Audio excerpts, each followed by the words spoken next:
Hi TL Derby. This is just a quick video just to show you the few things I want you to have a look at if you don't mind. So the steering light on here, which we think is a steering angle sensor. You see here I'm trying to put my heated windscreen on. This seems to have packed up, so it's still foggy. Heated windscreen is on.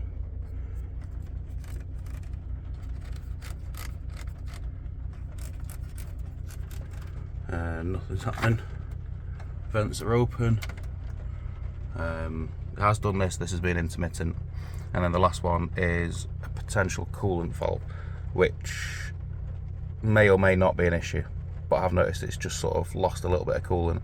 I've topped it back up. It should be at the right level at the minute, but I have noticed it's dropping it a little bit. So if you could investigate that, really appreciate it. Thanks very much.